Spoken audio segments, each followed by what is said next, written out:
매일매일 말씀으로 승리하시는 저와 여러분들 되시길 주님의 이름으로 축원합니다. 아멘. 아멘. 아멘. 우리 좌우에 계신 분들하고 인사하겠습니다. 너무 잘 오셨습니다. 시작. 너무 잘 오셨습니다. 네, 감사합니다. 자, 오늘 말씀은 지난주에 이어서 출애굽기 93번입니다. 93번 제목 같이 한번 읽어볼게요. 다 같이 시작.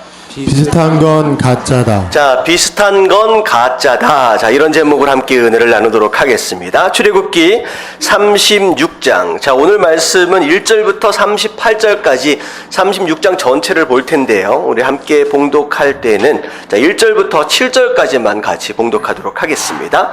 자, 출애굽기 36장 1절부터 7절까지의 말씀 한 목소리로 같이 한번 읽어볼게요. 다 같이 시작. 부살렐과 오홀리압과 및 마음이 지혜로운 사람 곧 여호와께서 지혜와 총명을 부으사 성소에 쓸 모든 일을 할 줄 알게 하신 자들은 모두 여호와께서 명령하신 대로 할 것이니라.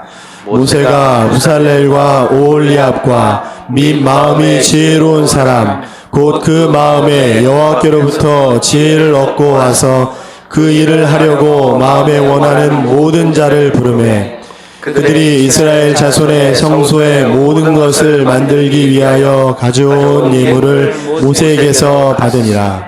그러나 백성이 아침마다 자원하는 예물을 연하여 가져왔으므로 성소의 모든 일을 하는 지혜로운 자들이 각기 하는 일을 중지하고 와서 모세에게 말하여 이르되 백성이 너무 많이 가져오므로 여호와께서 명령하신 일에 쓰기에 남음이 있나이다.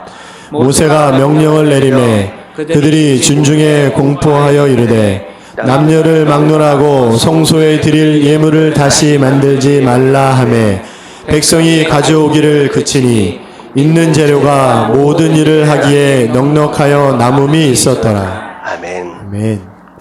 자, 광야로 나온 이스라엘 백성들, 그리고 그 광야 가운데서 하나님께서 이스라엘 백성들을 만나시고 또 그 만남 가운데 하나님께서 축복을 주시기 위해서 이제 성막을 지으라고 명령을 하셨습니다.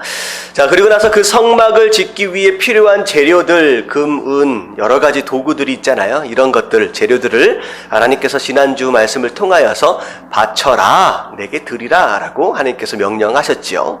자, 그래서 지난주 우리 말씀이 뭐냐면 하나님 앞에 순종하고 하나님 앞에 드림이 있어서 어떤 마음으로 하나님 앞에 드려야 하느냐? 기쁜 마음으로 드려야 한다라고 말씀을 나눴습니다. 자, 그렇게 하나님의 명령이 있어지는 가운데 자, 이스라엘 백성들이 그 명령에 어떻게 반응했느냐라고 하는 것이 오늘 말씀인데 자, 드리라, 바쳐라 라고 했던 이스라엘 백성들이 어떻게 반응했어요? 적극적이고 그리고 자원하는 마음으로 기쁨으로 가지고 나오는데 얼마나 많이 가지고 나왔느냐? 아침마다 줄을 섰다는 거예요. 줄을 서서. 나도 이걸 드리고 싶습니다. 나도 이걸 드리고 싶습니다. 라고 해가지고 너무 많이 가지고 나오는 상황 가운데 자, 일하고 있던 일꾼들이 너무 많으니까 어떻게 했어요? 모세를 찾아갑니다. 모세요, 이거면 충분합니다. 너무 많습니다. 너무 지나치게 많이 가지고 옵니다. 오히려 일하는데 뭐가 돼요, 지금? 방해까지 됩니다. 그래서 어떻게 보면 이건 어떻게 보면 고민이기도 하지만 어떤 고민이에요? 행복한 고민이죠. 너무 많다는 거죠. 그래서 이걸 모세한테 얘기했더니 모세가 알았다. 그래서 이스라엘 백성들에게 뭐라고 얘기하느냐?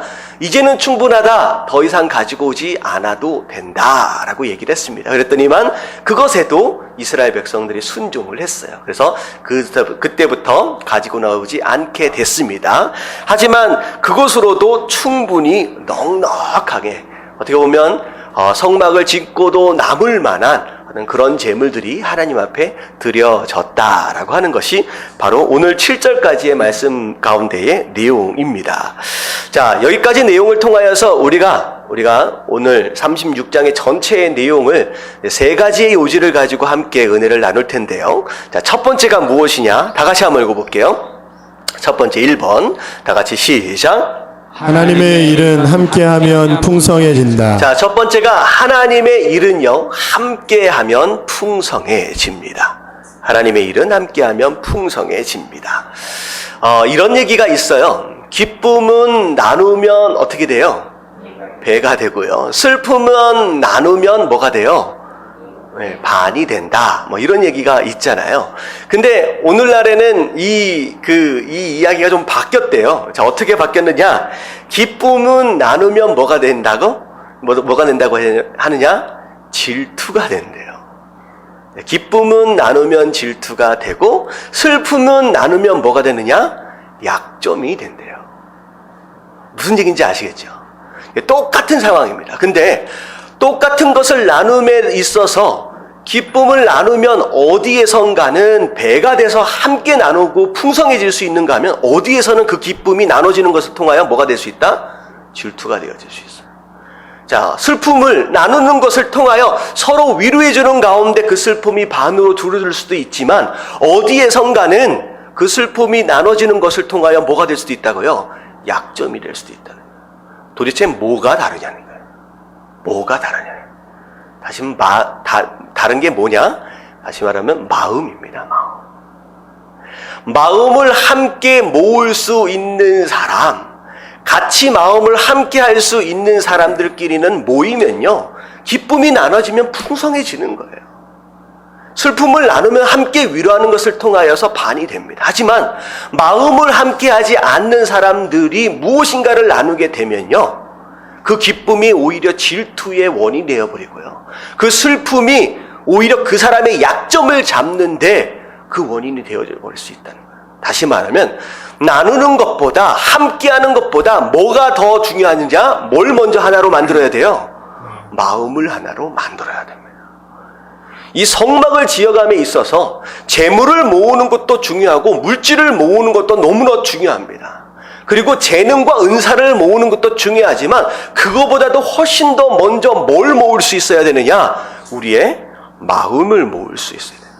이런 마음이 함께 모아지지 않으면요, 반드시 모아지는 가운데 그 안에 수많은 불상사들이 일어날 수밖에 없다라고 하는 것이죠.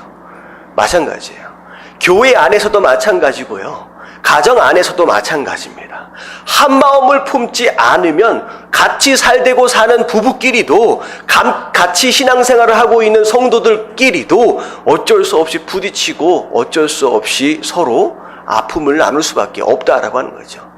그래서 하나님 뭐라고 말씀하시냐? 로마서 8장 28절에 이런 말씀이 있어요. 로마서 8장 28절 다 같이 읽겠습니다. 시작. 우리가 알거니와 하나님을 사랑하는 자, 곧 그의 뜻대로 부르심을 입은 자들에게는 모든 것이 합력하여 선을 이루느니라. 자, 우리가 이 말씀을 너무나도 잘 알고 있습니다. 근데 항상 이 말씀을 우리가 기억하여 이야기할 때마다 어디 부분만 생각해요? 저 뒤에 부분. 모든 것이 합력하여 선을 이룰 것이다. 이 부분만을 우리가 생각하며 항상 이야기한다는 거죠. 근데 항상 이 말씀을 볼 때는 이 말씀, 결국은 어떻게 하여 선이 이루어지느냐라고 했을 때에 이 앞에 전제가 훨씬 더 중요하다는 거예요. 자, 앞에 부분을 보면 우리가 알거니와, 자, 첫 번째 조건이 뭐예요? 하나님을 사랑하는 사람들입니다. 여러분들, 아무나 합력하여 선이 이루어지지 않습니다. 아무나 합력하여 선이 이루어지지 않아요. 저는 그 영화를 처음부터 끝까지 본 적이 없는데, 혹시 그 도둑들이라고 하는 영화를 혹시 아세요? 도둑들? 우리 교인들은 항상 말씀만 봐서 영화를 안 보시는 것 같아. 도둑들이라고 하는 영화가 있어요. 근데 저는 그 스토리를 잘 모르는데, 내용을 이렇게 보니까 어떤 내용이냐면, 같이 어떻게 했어요? 합력했어요. 뭐 하기로? 네, 제목 그대로 도둑질 하기로 한 마음을 모았어요. 근데 상황이 될 때마다, 기회가 될 때마다 어떻게 하려고 발악을 해요, 서로가. 자기만 그것을 차지하기 위해서 속이고 빼돌리고 따돌리고 하는, 그게 영화의 전체적인 스토리입니다. 그게 맞는지 모르겠습니다. 그게 스토리인 것 같아요. 다시 말하면 아무리 마음을 모았지만 마음이 하나가 안 됐어요. 그러면 결국은 어떻게 돼요? 선이 이루어질 수 없다라는 거죠. 근데 하나님께서 뭐라고 말씀하시냐? 첫 번째 전제가 무엇이냐? 하나님을 사랑하는 자입니다. 사랑하는 사람. 자, 이건 뭐냐면 우리가 같은 마음을 품은 사람이에요. 여러분, 하나님을 사랑하시는 분 아멘으로 화답하시길 바랍니다. 아멘. 여러분들 사랑하는 거, 하나님을 사랑하는 것으로 한 마음으로 모아지지 않으면 절대 합력하여 선이 이루어지지 않습니다. 자, 그 다음에 두 번째가 무엇이냐? 그의 뜻대로 부르심을 입은 자들. 자, 하나님의 선택인데, 자, 누구의 뜻대로? 하나님의 뜻대로예요. 다시 말하면 이것은 내 마음대로, 내 뜻대로가 아니라 하나님 뜻 안에서라고 하는 것은 다시 말하면 같은 방향을 향하여 달려가는 사람들을 의미하는 거예요. 방향이 같아야 돼요. 첫 번째는 무엇이냐? 같은 마음을 품어야 되고, 그 다음에가 같은 방향을 향하여 달려갈 줄 아는 사람. 이 두 가지가 하나가 될 수 있을 때 그게 힘이 모아지고 일이 모아져서 무엇이 이루어지느냐? 선이 이루어진다. 선이다라고 하는 것은 좋은 일이다라고 하는 것일 수도 있지만 궁극적으로 하나님의 뜻을 의미합니다. 그래서 아무나 힘을 모을 수 있는 게 아니다라고 하는 거예요. 아무나 같이 일한다라고 해서 좋은 일이 일어날 수 있는 일은 아니다. 무엇과 무엇이 하나가 되어져야 하느냐? 첫 번째는 마음과 두 번째는 방향이 하나로 묶여져야 됩니다. 절대 그렇다는 거예요. 그래서 나는 서울로 가고 싶어요. 근데 함께 걷고 있는 사람이 부산을 자꾸 가고 싶어요. 그러면 그 사람과 동행하는 순간순간 처음부터 끝까지 뭐 할 수밖에 없어요. 나는 서울로 가고 그 사람은 부산으로 가고 계속 싸울 수밖에 없고 결국은 마지막 순간에 어디 와 있을 수밖에 없어요. 서울이든 부산이든 원하는 곳에 가 있을 수가 없다라고 하는 것이죠. 그래서 여러분들이 일들을 가정 안에서든 교회 안에서든 그 어디에서든 삶의 현장 가운데서 누구와 함께 동행하기 원하고 누구와 함께 일을 하기 원한다라고 한다면 먼저 무엇과 무엇을 같이 하나로 모아라? 마음과 방향을 하나로 모아야 합니다. 여러분, 이 두 가지가 모아지지 않으면 결코 하나님의 뜻이 이루어질 수 없다라고 하나님 말씀하시는 거예요. 이 성막을 지을 때도 마찬가지예요. 하나님의 성막, 성전, 이것을 짓기 위해서 이스라엘 백성들이 하나님을 사랑하는 마음으로 하나로 모였어요. 그러니까 어떻게 됐습니까? 모자랄 수도 있었던 그 많은 재물들이 마음이 모아지니까 풍성하게 채워지는 역사가 있었다라고 하는 거예요. 여러분, 그런 역사하심을 여러분 가정 안에서뿐만 아니라 직장 안에서도, 여러분 교회 안에서도 풍성하게 경험할 수 있는 저와 여러분들 되시길 주님의 이름으로 축원합니다. 자, 그래서 고린도전서 1장 10절 말씀에 이런 말씀이 있어요. 다 같이 한번 읽어볼게요. 시작. 형제들아, 내가 우리 주 예수 그리스도의 이름으로 너희를 권하노니 우리가 같은 말을 하고 너희 가운데 분쟁이 없이 같은 마음과 같은 뜻으로 온전히 합하라. 그래서 첫 번째는 같은 말을 해라. 그리고 같은 마음과 같은 뜻을 품어라. 그러면 어떻게 될 수 있다? 온전히 합해질 수 있다라고 하는 거예요. 온전히 합해질 수 있다. 그래서 여러분 부부끼리도, 여러분들 사업장에서도, 그 어디에서도 이런 마음과 이런 뜻을 함께 품으심으로 말미암아 여러분들 삶을 통하여 하나님의 뜻이 경험되어지는 복된 삶을 사실 수 있는 저와 여러분들 되시길 주님의 이름으로 축원합니다. 아멘. 자, 거기까지가 1절부터 7절까지의 말씀에 대한 이제 요약이다라고 한다면, 자, 8절부터 38절까지에 나오는 쭉 내용은 성막이 실제로 지어지는 모습과 어떤 과정들을 쭉 설명을 하고 있습니다. 자, 그런 가운데 우리가 함께 두 번째 살펴볼 두 번째 요지가 무엇이냐? 같이 한번 읽어볼게요. 다 같이 시작. 성막은 실천을 통하여 세워져 간다. 자, 두 번째가 뭐냐? 성막은 실천을 통하여 세워져 간다라는 거예요. 자, 어떻게 보면 성막 이렇게 지어라 라고 하시는 이 말씀이 오늘 처음 나온 말씀은 아닙니다. 자, 출애굽기 26장에 한번 말씀을 하셨고요. 그리고 오늘 말씀 36장에 들어와서 다시 한번 반복적으로 하시는 말씀이에요. 두 번째 하시는 말씀인데, 자, 26장과 36장에 큰 차이가 있다라고 한다면 26장은 처음 하시는 말씀으로서 하나님의 명령에 해당되는 부분이에요.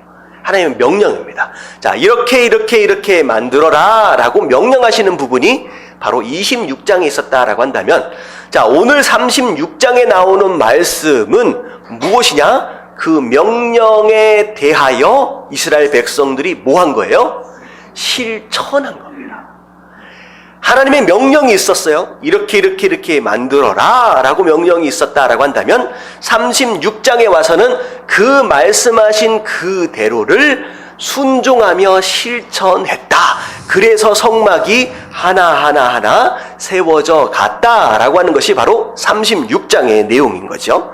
자, 우리가 이 말씀을 이제 우리가 살펴보면서 중요하게 생각해야 될 부분이 무엇이냐? 우리가 성막을 짓기 위해서 두 가지가 필요하다는 거예요. 성막을 짓기 위해서. 첫 번째는 26장처럼 하나님의 뭐가 필요해요?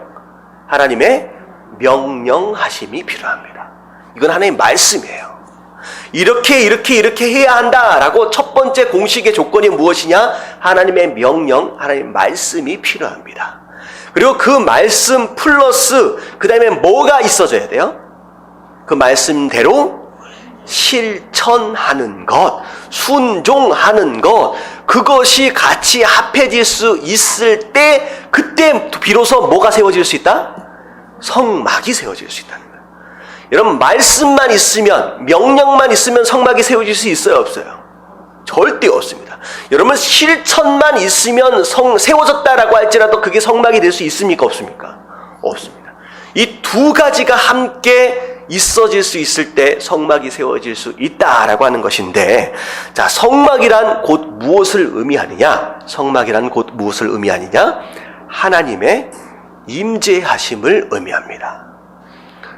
자, 하나님의 임재하심이 바로 성막이에요. 자, 그리고 성막은 하나님의 함께하심입니다. 그리고 성막은 하나님의 능력이고요. 그리고 성막은 하나님의 은혜며 사랑입니다. 그리고 성막은 하나님의 용서하심이고요. 그리고 성막은 하나님의 회복하심입니다. 그리고 원론적으로 얘기하면 성막은 하나님과의 만남입니다. 다시 말하면 삶 가운데 성막이 세워진다라고 하는 그것은 곧 무엇을 의미하느냐? 우리의 삶을 통하여 하나님의 임재하심을 경험하는 거예요. 내 삶 가운데 성막이 세워진다라고 하는 것은 내 삶을 통하여 하나님의 함께하심과 하나님의 능력과 하나님의 은혜와 하나님의 사랑과 하나님의 용서하심과 하나님의 회복하심을 경험하는 것, 바로 그게 성막이 세워진다라고 하는 것에 대한 의미입니다. 여러분, 정말로 하나님의 그 임재하심과 사랑하심과 그 능력을 삶 가운데 경험하길 원하신다라고 한다면 반드시 두 가지가 있어야 된다 그랬어요. 무엇과 무엇이 있어야 되느냐? 하나님의 명령하심과 그 명령하심에 대한 올바른 실천이 있어야 된다. 근데 하나님을 믿는다 하면서, 하나님을 예배한다라고 하면서 하나님께서 허락하시는 그 능력과 회복과 그 사랑을 경험하지 못하는 사람이 있어요. 이유는 딱 한 가지예요. 하나님의 명령은 있었지만 뭐 하지 않았다? 실천하지 않았다. 여러분, 실천되어지지 않는 말씀은 아무것도 아닙니다. 아무것도 아닙니다. 우리가 한국 기독교 역사를 보면서 거의 30-40년을 무엇에 집중했느냐? 신앙생활이라고 하는 것에 굉장히 집중했어요. 무엇이 신앙생활이냐? 어떻게 예배해야 되느냐? 어떻게 기도해야 하느냐? 어떻게 찬양해야 되느냐? 어떻게 교회에 나와야 되느냐? 교회 안에서 어떻게 살아야 하느냐라고 하는 신앙생활에 30-40년을 집중해왔다는 거죠. 그러면서 우리는 소홀히 여겼던 것이 무엇이냐? 신앙생활은 너무나도 잘 되어져 가고 있는 것 같은데 반대로 무엇은 실수하고 있어요? 생활, 신앙은 우리가 계속 실패해오고 있다는 거예요. 이건 뭐냐면 교회 안에서의 신앙생활은 너무 잘하고 있는 것 같아요.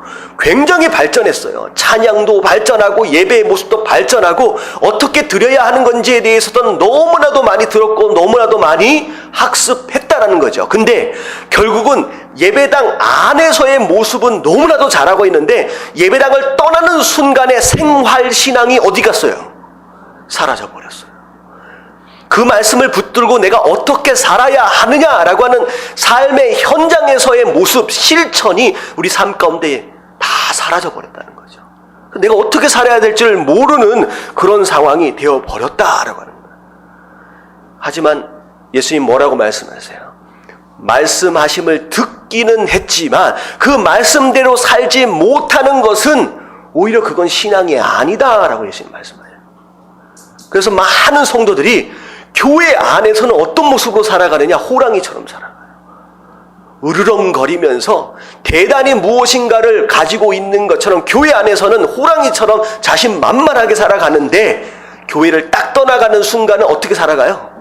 토끼처럼 살아가요. 아무 얘기 못해요. 복음도 증거하지 못하고 토끼처럼 순하게. 여러분 이건 거꾸로 돼야 돼요. 오히려 교회 안에서는 무엇처럼? 토끼처럼 겸손하게 섬길 수 있어야 되고, 오히려 세상 밖에 나가서는 뭐처럼 살아야 됩니까? 호랑이처럼 담대하게 복음을 증거하며 살아가는 성도가 되어야 한다라고 하는 거. 할렐루야. 여러분은 아무리 말씀을 풍성하게 안다라고 할지라도 창세기서부터 요한계시록까지를 전부 다 통독하고 다 외우고 있다라고 할지라도 여러분 한 말씀 한 말씀이 순종되어지지 않고 실천되어지지 않고 있다라고 한다면 그 말씀은 오히려 의미가 없다라고 하는 거예요. 여러분 깨달아지시길 주님의 이름으로 축원합니다. 여러분 세상 사람들이 기독교인을 욕하는 이유가 뭐예요? 예배를 잘 못 드려서예요? 아니잖아요. 세상 사람들 기독교인을 욕하고 있는 이유는 우리가 기도를 잘 못해서가 아니에요. 찬양을 잘 못해서가 아니라 뭐하지 않아서, 그 말씀에 실천하지 않아서예요. 이래서 욕을 먹고 있다라고 하는 거예요. 여러분 우리만큼은 그런 신앙인이 되지 않도록 여러분들 깨어 있으시길 주님의 이름으로 축원합니다. 그래서 야고보서 1장 22절부터 24절에 이런 말씀이 있어요. 너희는 말씀을 행하는 자가 되어라. 말씀을 행하는 자가 되어라. 듣기만 하여 자신을 속이는 자가 되지 말라. 저는 22절 말씀을 굉장히 오랫동안 묵상해 봤습니다. 도대체 나를 스스로를 자신을 속인다는 게 무슨 뜻일까? 여러분들 나를 속일 수 있어요, 없어요? 한번 생각해 보세요. 이 말을 우리가 말씀이기 때문에 그냥 받지 마시고 한번 상황을 생각해 보자고요. 나를 과연 속일 수 있어요, 없어요? 무슨 뜻일까요? 나를 속인다는 거예요. 나를 자꾸 속인대요. 무슨 뜻이에요? 한 단어로 얘기하면 뭐라고 얘기할 수 있느냐? 착각입니다. 나를 속인다라고 하는 것은 착각이라는 뜻이에요. 무슨 뜻이에요? 내가 신앙인인 줄 뭐하고 있다? 착각하고 있다. 말씀을 듣기만 하고 행하지 않는 사람은 스스로 속이고 있다라고 하는 게 무슨 뜻이냐? 스스로 나는 성도다, 나는 신앙인이다 라고 뭐하고 있는 거예요? 착각하고 있다라고 하는 거예요. 많은 사람들이 이런 딜레마에 빠져 있습니다. 하나님 보시기에 성도인 거예요? 아닌 거예요? 아닌 거예요. 근데 스스로 생각할 때 착각하고 있는 거예요. 내가 성도인 것처럼. 그래서 누구든지 말씀을 듣고 행하지 아니하면 그는 거울로 자기의 생긴 얼굴을 보는 사람과 같아서. 여러분 거울은 왜 봅니까? 왜 봐요? 혹시나 뭐가 묻어 있으면 지우려고 보는 거예요. 머리 스타일이 마음에 안 들면 바꾸려고 보는 거예요. 다시 말하면 말씀을 보는 것은 곧 뭘 보는 것과 같으냐? 거울을 보는 것 같아요. 말씀을 듣는 이유는 무슨 이유예요? 혹시나 말씀을 듣는 것을 통하여 내 삶 가운데 뭐가 묻어있는 것이 있으면 뭐 하기 위해서? 빨리 지우기 위해서, 회개하기 위해서. 내가 지금 잘못된 방향으로 가고 있는 것이 보이면, 말씀을 통하여 보이면 바꾸기 위해서 말씀을 보고 듣는 것이다 라는 거죠. 하지만 그 말씀대로 행하지 않는다라고 하는 것은 거울을 보고도 묻어있는 걸 알면서도 지우지 않는 어리석은 자와 같다라고 하는 것입니다. 여러분 말씀을 통하여 내 삶 가운데 잘못된 것이 묻어있는지, 지금 내가 잘못된 길로 가고 있는지를 확인하셨다 살았다라고 한다면 꼭 삶을 통하여 실천하시는 것으로 말미암아 어리석은 성도가 아니라, 착각하는 성도가 아니라 진짜 성도의 삶을 사실 수 있는 저와 여러분들 되시길 주님의 이름으로 축원합니다. 그래서 야고보서 2장 17절 이런 말씀이 있어요. 다 같이 시작. 이와 같이 행함이 없는 믿음은 그 자체가 죽은 것이라. 자, 행함이 없는 믿음은 그 자체가 죽었다. 능력이 있어요, 없어요? 없어요. 아무것도 못한다라고 하는 거예요. 그래서 그 믿음 가지고 구원 받을 수 있어요, 없어요? 없다라고 얘기를 하는 거예요. 야고보서 2장 20절 말씀 다 같이 시작. 허탄한 사람아, 행함이 없는 믿음이 헛것인 줄을 알고자 하느냐. 헛것이다. 다시 말하면 행하지 않는 신앙생활, 아무리 열심히 나와서 예배를 드려본들 뭐 한 거예요? 헛짓한 거라는 거죠. 실천이 없는 신앙, 아무리 나와서 찬양을 몇 시간씩, 기도를 몇 시간씩 한들 그건 뭐 한 거예요? 헛짓한 거라라고 하나님 말씀하시는 거예요. 여러분, 착각에 빠져서 이상한 신앙생활 하지 마시고 헛된 인생 살아가지 마시고, 저는요 진짜 안타까운 것 같아요. 차라리 오늘 주일이잖아요. 세상 사람들은 뭐하러 다 갔어요? 이게 황금 연휴래요. 징검다리 연휴라서 월요일 한 번만 뭐 하면 돼요? 휴가를 딱 내면 금요일서부터 계속 노는 거예요. 와, 그래서 5일 정도를 놀 수 있다라고 한다면 저는 그렇게 생각합니다. 신앙이 없는 자들은 차라리 이 시간에 뭐라도 하고 있어요. 가족끼리 재밌게 놀기라도 하고 있어요. 근데 신앙인 줄 알고 여기까지 나와가지고 이 시간에 여기까지 나와서 예배를 드리고 있었는데 나중에 백보자 심판대 앞에 딱 섰더니 너는 평생 뭐 했다? 착각하고 살았다라고 한다면 얼마나 억울할까라는 생각을 해보게 되는 거예요. 여러분, 진짜 백보자 심판대 앞에서 억울하고 가슴 치는 그런 인생 되지 마시고 이왕에 믿을 바에는 어떻게 믿자는 거예요? 제대로 믿으시길 주님의 이름으로 축원합니다. 목사인 저도 마찬가지예요. 사실 제가 그렇잖아요. 다 할 수 있는데 제가 평생을 하나님 앞에 드렸어요.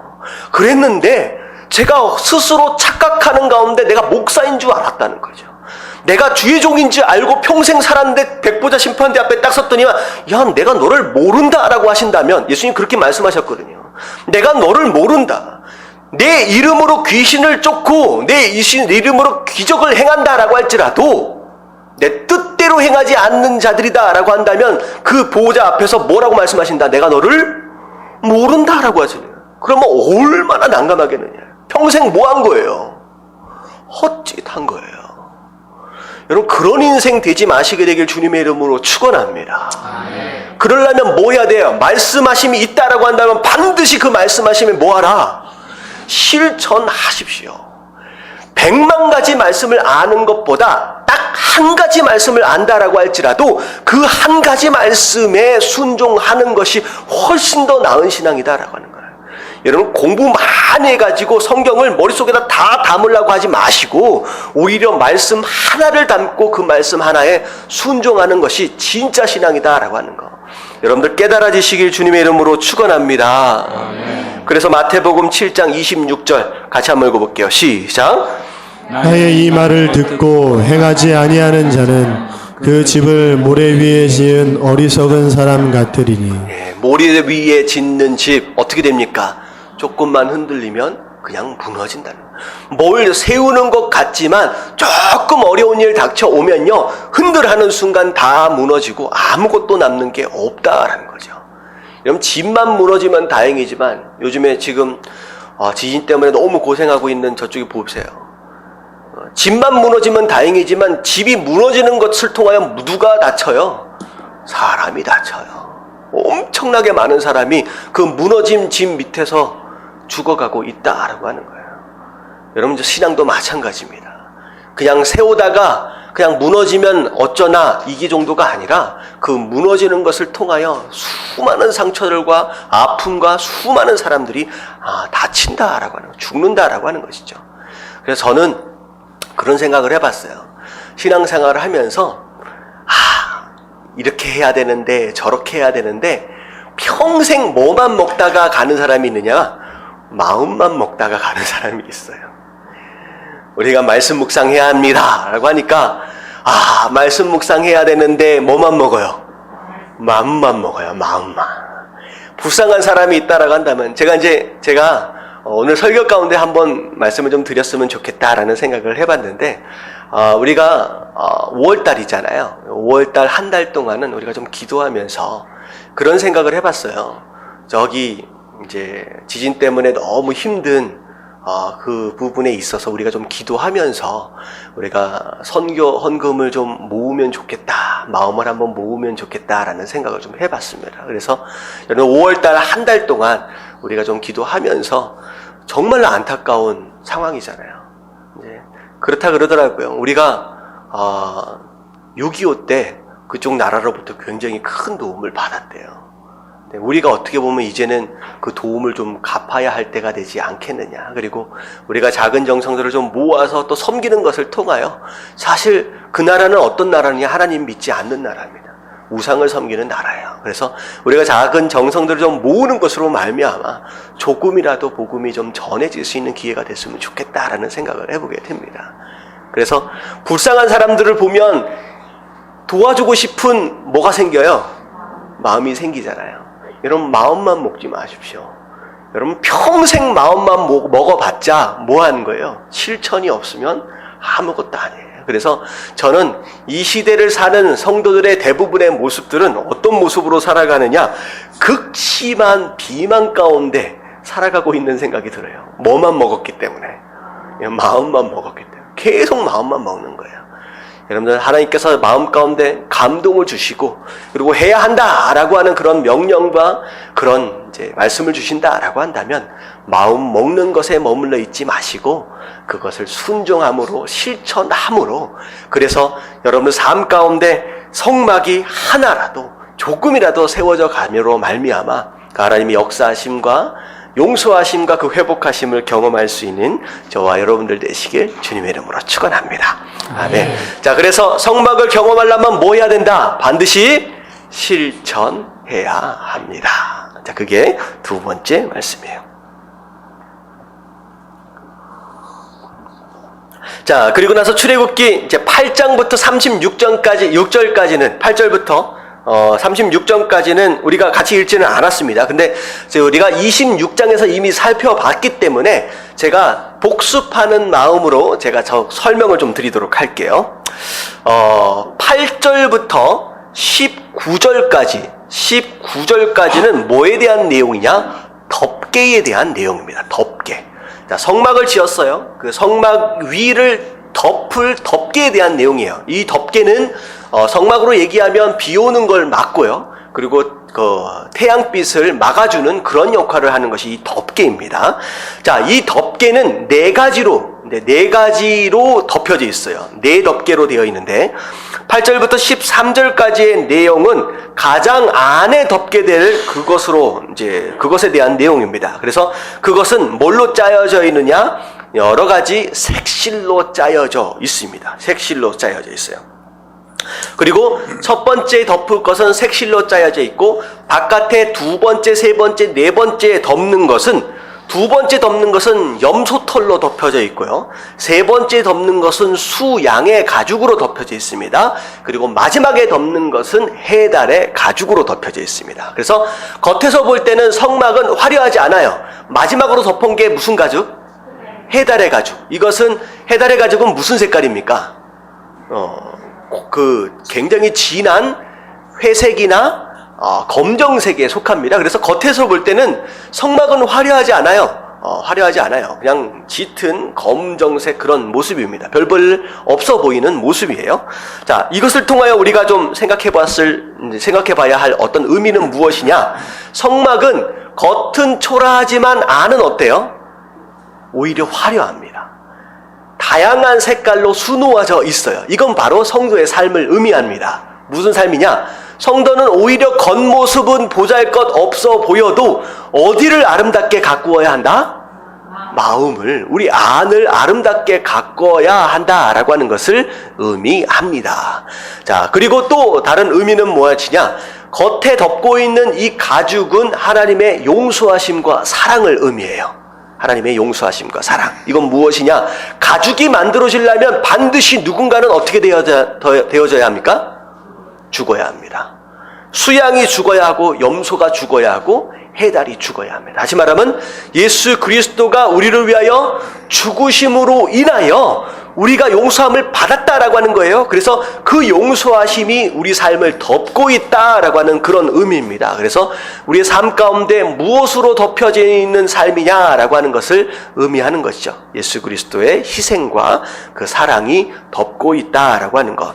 바로 그게 이제 덮개에 대한 의미입니다. 자, 그렇게 해서 19절까지 나와 있는 덮개의 내용이고요.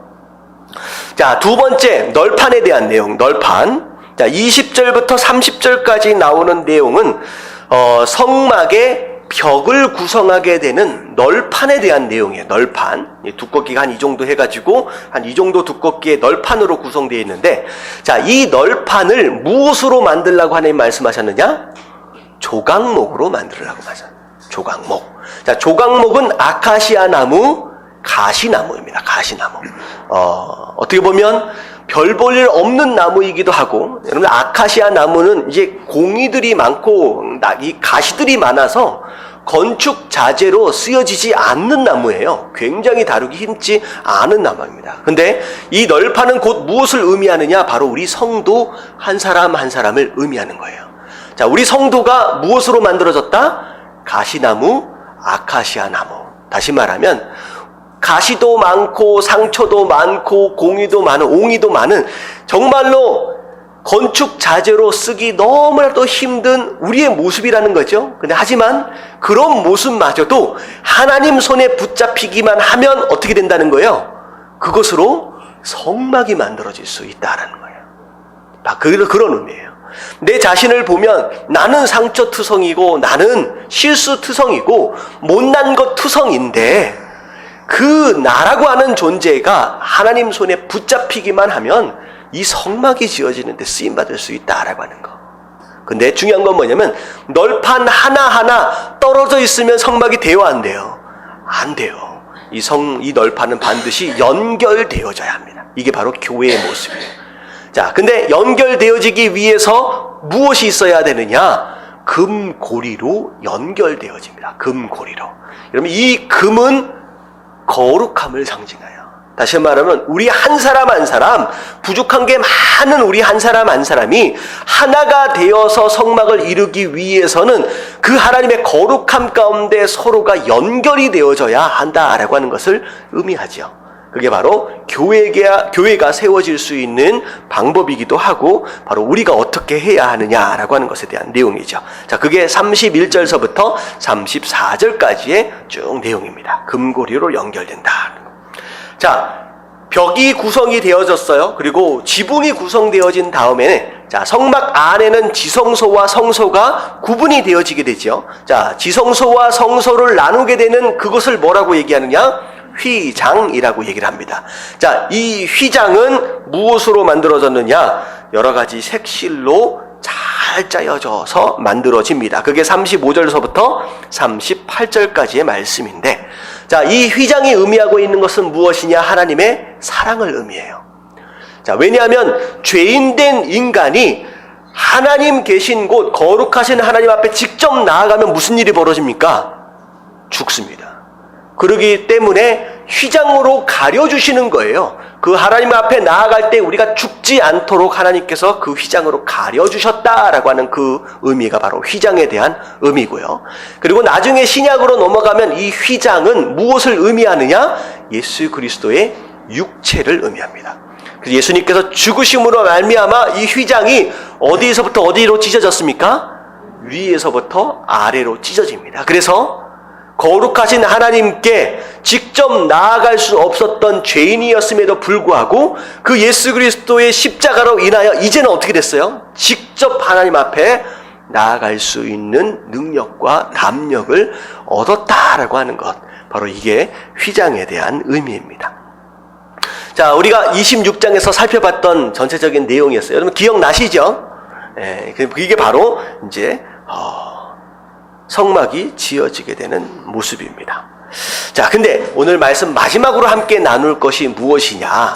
자, 이렇게 만들어라 라고 해서 그 말씀대로 하나 만들어 가는데 오늘 말씀의 가장 중요한 핵심이 바로 무엇이냐? 자, 1절 말씀의 마지막 부분에 있어요. 1절 말씀의 마지막 부분. 줄 쳐진 데만 한번 읽어볼게요. 다 같이 시작.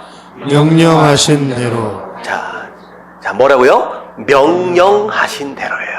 다시 말하면 성막을 만드는데 아무렇게나 내 마음대로 내 뜻대로 내 생각대로 만든 것이 아니라 하나님께서 명령하신 대로 그대로 만들었다라고 하는 것이 오늘 말씀의 가장 중요한 핵심입니다. 그래서 오늘 세 번째 요지가 무엇이냐? 3번 같이 한번 읽어볼게요. 자, 3번 같이 한번 다 같이 시작. 비슷한 건 가짜다. 예, 3번이 무엇이냐? 비슷한 건 가짜입니다. 비슷한 건 가짜입니다. 성막을 만들 때 그 색깔과 그 크기와 그 모양과 그 모든 재료, 그것은 반드시 하나님이 명령하셨던 바로 그것 그대로를 그대로 재현해야 합니다.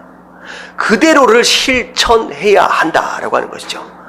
적당히 비슷하게 흉내낸 것, 그것은 가짜입니다. 그건 가짜라는 거예요.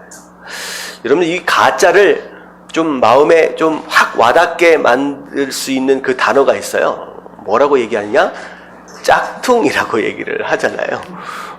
제가 보니까 명품, 여자분들이 가방을 그렇게 좋아하신대요. 그래가지고 보니까 명품 가방 하나가 한 300만 원씩 하기도 하고요.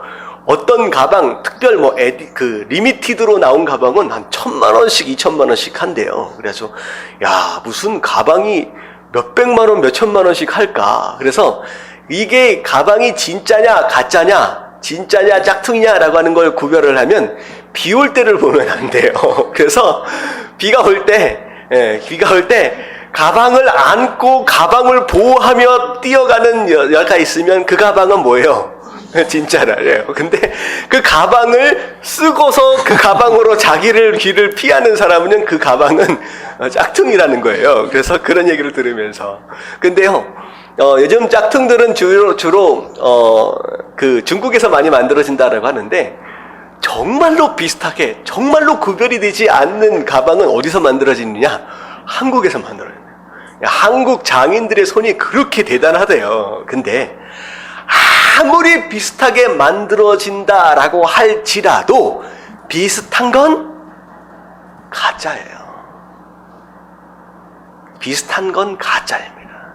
우리가 열왕기 상의 말씀을 보면 여로보암이 사람들의, 국민들의 마음을 자기에게 끌어오기 위해서 하나님을 섬기는 것처럼 하면서 어떻게 했어요? 자기 마음대로 금송아지 만들어 놓고 제사장도 만들어 놓고 절기도 만들어 놓고. 근데 그 말씀 가운데 32절에 보세요. 열왕기상 12장 32절에 보면 굉장히 중요한 단어가 있어요. 절기를 만드는데 줄 쳐진 데를 한번 볼게요. 뭐라고요?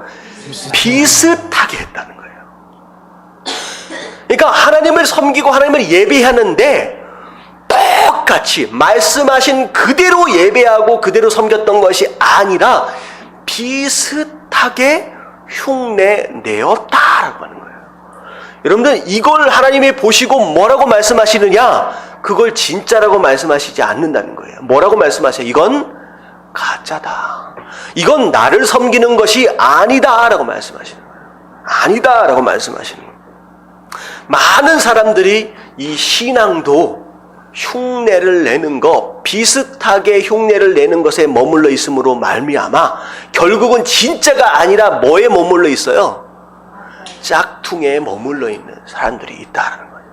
여러분, 가짜들이 굉장히 많습니다. 만나서 한번 이야기 한번 해보십시오. 만나서 함께 일해 보십시오. 그러면 이건 가짜구나 라고 하는 것을 알 수밖에 없는 그런 짝퉁 믿음들이 엄청 많이 있다라고 하는 거예요. 자, 어떨 때 이런 모양들이 나타나느냐, 어떨 때 이런 모양들이 나타나느냐, 딱 한 가지입니다. 하나님 말씀이 있어요. 하나님 말씀이 있어요. 근데 하나님 말씀을 듣는 순간 내 생각과 내 뜻과 일치하는 경우가 있으면 할렐루야죠. 그대로 살면 되니까. 근데 하나님 말씀이 선포되어졌는데 내 생각과 어떨 때가 있어요? 다를 때가 있어요. 나는 여태껏 이렇게 살아오지 않았는데 내 생각과는 다르네. 내 경험과 너무 다른 하나님의 말씀, 하나님 뜻이 들려질 때가 있다는 거죠. 자, 그럴 때 진짜 신앙인이다 라고 한다면 비록 그 말씀대로 살아가지는 못할지언정 최소한 뭐는 해야 돼요? 내 생각이 잘못됐구나 라고 하는 걸 뭐 할 수는 있어야 돼요? 인정할 수는 있어야 돼요. 내 생각이 잘못됐었구나. 하나님의 뜻이 이거였구나. 최소한 그 하나님의 뜻에 대하여 순종해 보려고 뭐 하기까지는 해야 돼요? 노력하기까지만은 해야 된다는 거죠. 근데 많은 사람들이 여기에서 갈등하기 시작합니다. 내 생각과 하나님의 말씀이 일치하지 않는 순간 어떤 유혹에 빠지게 되느냐? 하나님의 말씀과 내 생각에 어디 선을 찾아요? 적당한 타협점을 찾는 거예요. 그래도 내가 교회를 다니는데 내가 내 뜻을 고집하면서 이렇게 살 수는 없고, 그래도 내가 살아보려고 하는데 내가 손해보지 않기 위해서 이렇게 살기는 좀 어려운 것 같고 해서 적당한 타협점을 찾기 시작한다라고 하는 거예요. 여러분, 이 타협점을 찾는다라고 하는 것, 그 시도 자체가 뭐의 길로 가는 거예요? 진짜의 길로 가는 것이 아니라 가짜, 짝퉁의 길로 가는 바로 그거예요. 여러분, 한번 생각해 보자는 거죠. 우리가 삶의 현장 가운데서 정말로 말씀대로 살아야 할 것이냐, 아니면 적절한 타협점을 찾아서 그 선에서 마치 줄타기 하는 것처럼의 인생을 살아갈 것이냐라고 하는 거예요. 하나님 뭐라고 말씀하시느냐? 아니다라는 거죠. 진짜는 내가 너에게 뭐 한 대로 명령하신 바로 그대로라는 거죠. 여러분, 적당히 신앙을 흉내내지 마십시오. 비슷하게 모양을 내지 말라는 거예요. 그것은 결국은 착각하게끔 만들고 스스로, 그리고 결국은 심판대 앞에서 가짜다라고 하는 낭패를 경험할 수밖에 없다라고 하는 거예요. 여러분, 내 생각과 하나님의 생각이 차이가 생겨지는 순간, 여러분, 하나님을 주님으로 인정하고 있다라고 한다면 반드시 내 생각을 포기하실 수 있는 저와 여러분들 되시길 주님의 이름으로 축원합니다. 아멘. 네, 두시면 될 것 같아요.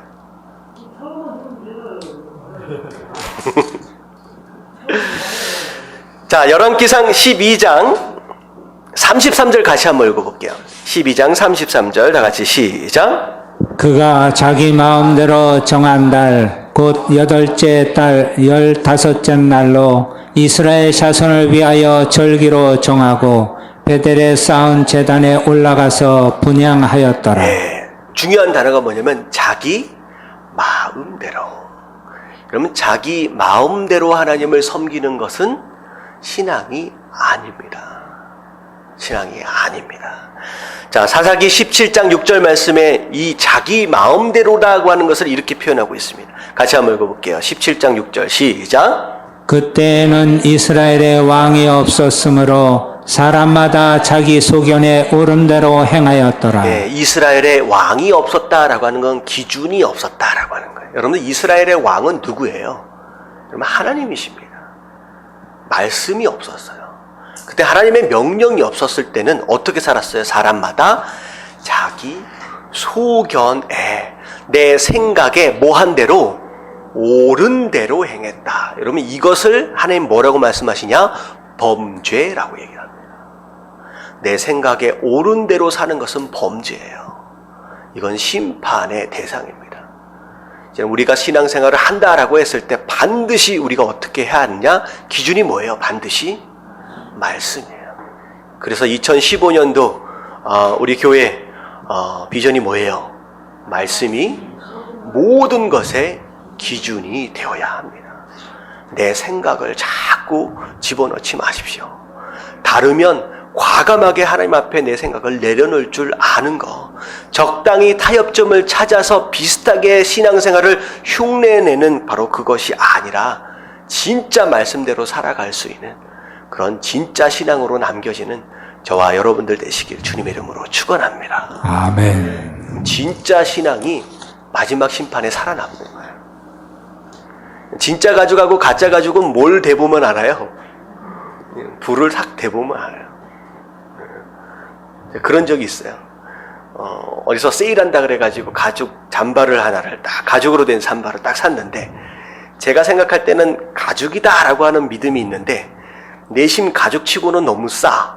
그래가지고 스스로는 가죽이야 라고 하고 다니는데 마음껏 저쪽 구석지에는 가죽이 아닐 수도 있다라고 하는 마음이 여기 있더라고요.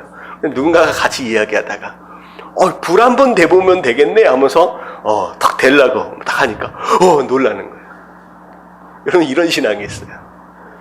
스스로 생각할 때 나는 진짜야 라고 하는 가운데 저 마음속 구석지에는 무엇일 수도 있다. 사는 것 보니까 가짜일 수도 있겠는데, 여러분, 이렇게 하고 살다가 불 앞에 확 가는 순간 어떻게 될 수 있다는 거예요? 홀라당 탈 수도 있다는 거예요. 여러분, 그런 낭패 보는 인생 되지 마시고 정말 하나님 앞에서 진짜로 남겨지게 되는 저와 여러분들 되시길 주님의 이름으로 축원합니다. 아멘. 그래서 제가 말씀드렸죠.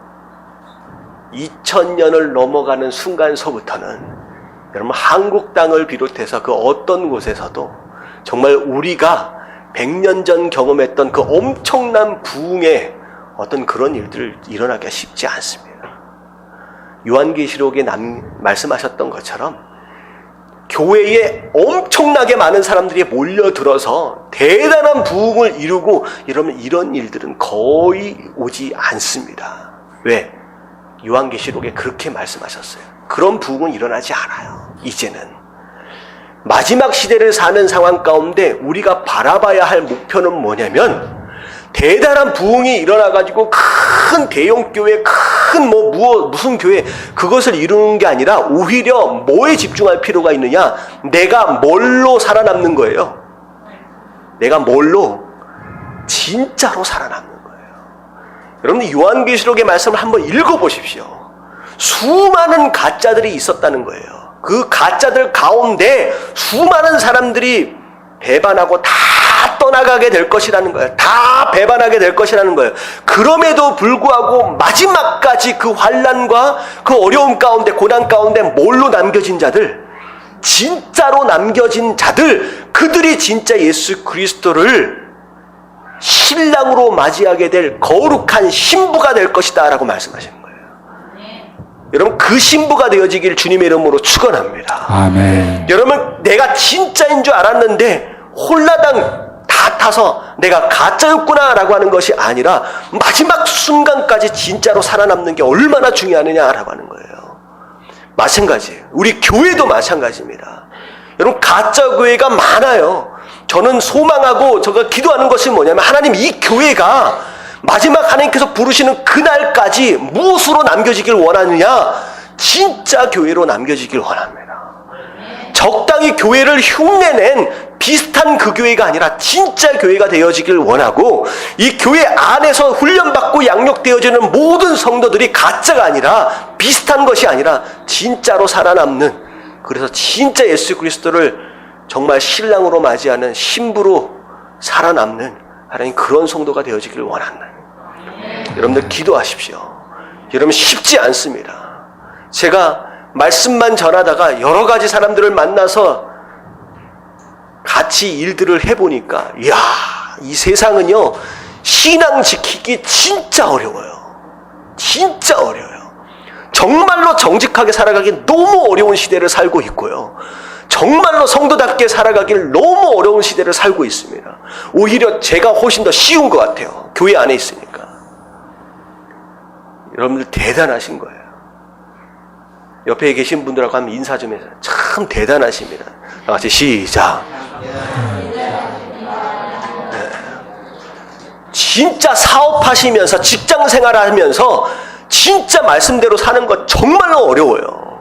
제가 많은 사람들 만나면서 제가 경험한 결과 이건 거의 불가능에 가깝습니다. 그럼에도 불구하고 살아남으시게 되길 주님의 이름으로 축원합니다. 아멘. 최혜사는 오늘 말씀 듣고 이번 일주일만이라도 한번 살아남아 보십시오. 할렐루야. 아멘. 그러면 어떻게 돼요? 일주일날 살아남아서 이제 주일날 딱 나오면 수많은 상처들 가운데 하나님, 내가 그럼에도 불구하고 살아남았습니다 라고 하는 그런 예배가, 여러분, 그런 예배는 감동이 있는 거예요. 할렐루야. 아멘. 살아남은 자로서의 그 엄청난 감동 가운데 진짜 예배다운 예배를 드리는 저와 여러분들 되시길 주님의 이름으로 축원합니다. 아멘.